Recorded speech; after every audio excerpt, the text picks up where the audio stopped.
নানুর বিধানসভার বোলপুর শ্রীনিকেতন ব্লকের পাড়ুই থানার অন্তর্গত দামোদরপুর গ্রামের পরিযায়ী শ্রমিক পথিক হেমব্রম কাজের সূত্রে উত্তরপ্রদেশে গিয়েছিলেন।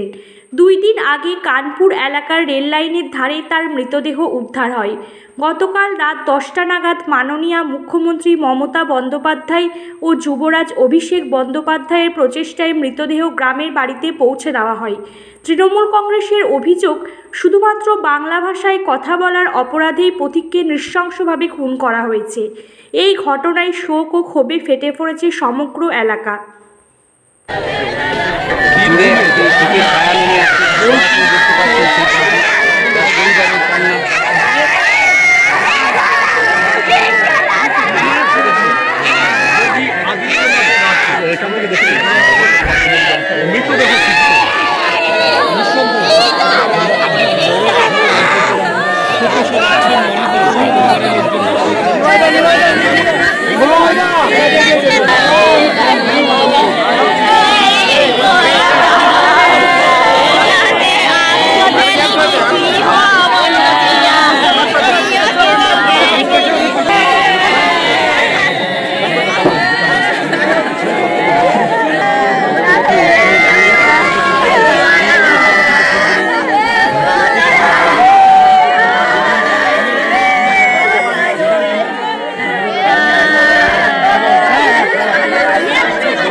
বাচ্চা দুটোকে তোমাদেরকে দেখতে, দুটো মেয়ে আছে, মেয়ে দুটো মা তোমাদেরকে দেখতে হবে, কিছু করার নাই।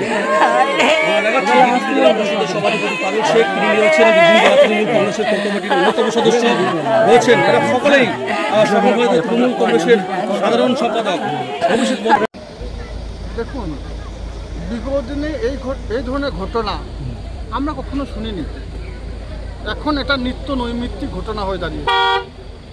আমরা বাংলা ভাষায় কথা বলি, আমরা বাঙালি, এই জন্যই হয়তো যে রাজ্যগুলো বিধিবিশেষ রাজ্য আছে সেই রাজ্যগুলোতে এই ধরনের ঘটনা ঘটানো হচ্ছে।